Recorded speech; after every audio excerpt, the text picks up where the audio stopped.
Ito, Mabsat. Lagot na, Mabsat. Ito, kapopost lang ni attorney mga 1 or 2 hours ago.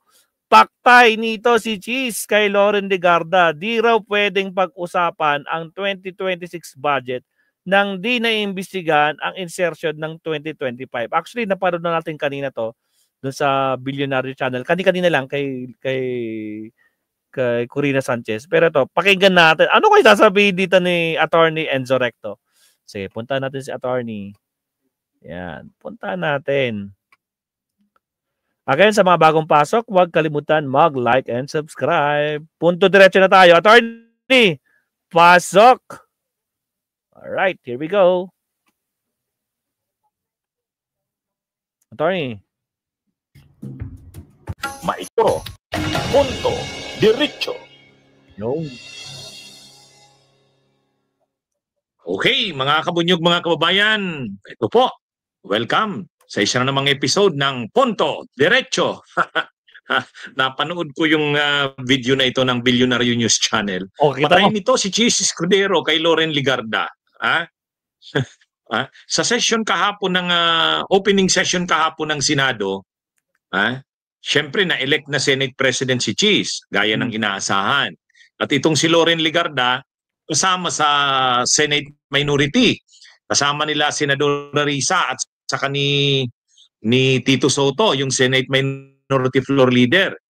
Bago yung eleksyon kahapon ng Senate President, mainit na yung issue ng yung 142.7 billion pesos na insertion sa 2025 budget na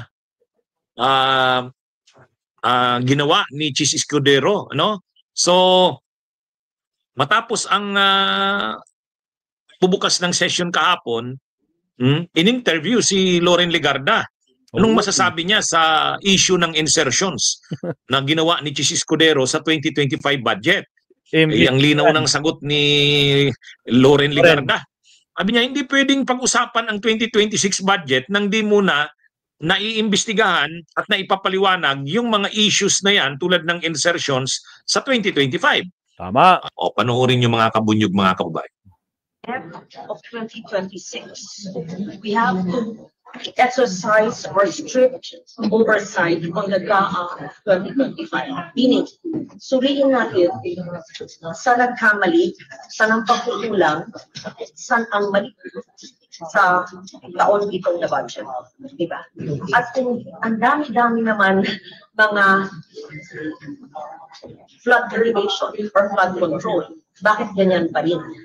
At hindi lang yun, yung pagtanggal sa PhilHealth, yung pagtanggal sa edukasyon, ngayon lalo na sira pa ang mga classrooms, sa mga storm-hit areas. So, ang dami na naman kailangan i-rebuild, nagtanggal na nga hindi na mag-build ng bago, yung kakulangan pa na existing, nawasak pa. Lalong malaki ang pagkukulang. So, maraming trabaho dapat suliin ang budget na ngayon taon. So, ulitin ko, bago pa man tayo tumingin sa NEP ng 2026, ay suliin natin ang ngayon taong budget. Kung paano ba ito nakakapagbigay ng tulong sa taong bayan o hindi nakakabigay ng tulong. Susuriin. Ayan, mabigat yan, ano? Kumbaga, ang punto ni Senadora ni Loren Legarda, okay, pag-uusapan ang 2026 budget. Paano na pala yung 2025 budget? Ganun na lang yon. Kung may mga issues ng irregularidad sa 2025 budget, dapat maimbestigahan muna yon. Ma-resolve muna yon, makita muna anong nangyari, paano nangyari yon, para hindi na maulit sa 2026 budget. Tama naman si Senadora Loren doon. Ang problema nga, ang nai-involve doon si Cheese Escudero. So, naiimbestigahan talaga nila si Cheese. Ganun kasi ang sabi ni Tito Soto, iimbestigahan O, kahapon naman, yun din ang lilinaw ni Loren. Hindi pwede na pag-uusapan ng 2026 budget nang di muna naiimbestigahan ang kontrobersyal na 2025 budget. Parang lalabas nito, oversight, ano? Oversight, ibig sabihin, dapat makita ano yung nangyari sa 2025 budget bago pag-usapan ang 2026 budget. Tama yung punto. Kaya lang, Talagang hindi tatantanan si Chis Escudero nito. Ha? Parang sa susunod na mga araw, Si Tokis, pa si Tokis, lalong maging masasalang si Chis Escudero sa kontrobersya nito. Parang kung ano yung issue kay Sara sa confidential funds, ganun din kay Chis. Ha? Ganun din kay Chis. Actually nga, ngayon nga, kumakalat sa social media yung yung palang kainitan ng BICAM, yung Bicameral Conference Committee, Bistado. yung pinag-uusapan yung yung budget ng 2025. Panahon na yon, mga November 30. Meron. Nagbabaykam. Si Chis Escudero pala pabalik-balik dun sa Kamara, sa House, sa opisina ni Speaker Martin Romualdez. Noon daw lang yan nangyari na sa panahon ng BICAM ay pumunta yung Senate President sa opisina ng Speaker. Naka-t-shirt lang, naka-maong pants. Hindi ko pa din alanganing araw, November 30, holiday. So parang hindi official yung pagpunta. Parang may nag-usap ng kaswal, may mga inayos, may plinansya. Pagkatapos nun, okay na. Tahimik na ang lahat. Nailusot na. Matapos lang yung BICAM. At ngayon na lang natin nalaman, 142.7 billion pesos pala ang insertions ni Chis Escudero. Ang sabi ni Chis, assuming pa daw na totoo yan. Ang liit lang naman daw niyan.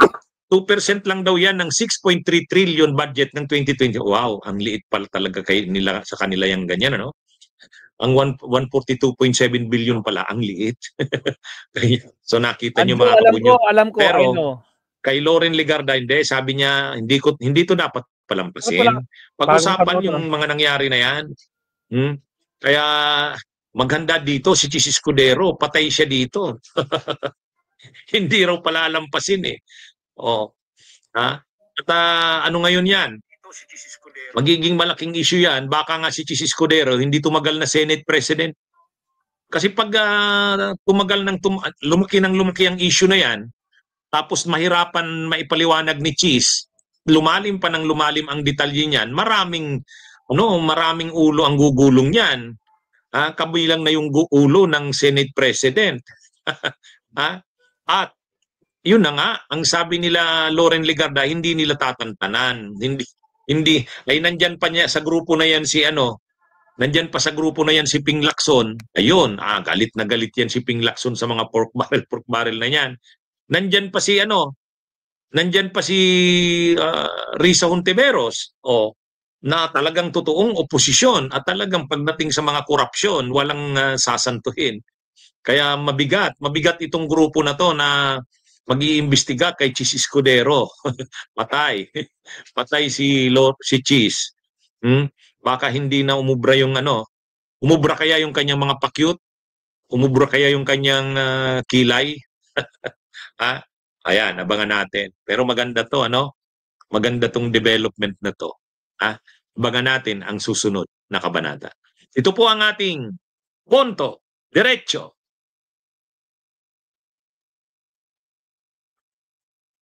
Bunyog, halikan na kasama.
Diretso sa puntong sa 20th Congress. Si Pangulong Bongbong Marcos mas gusto raw si Senator Tito Soto, pero si FL Liza mas boto raw kay Senator Cheese Escudero.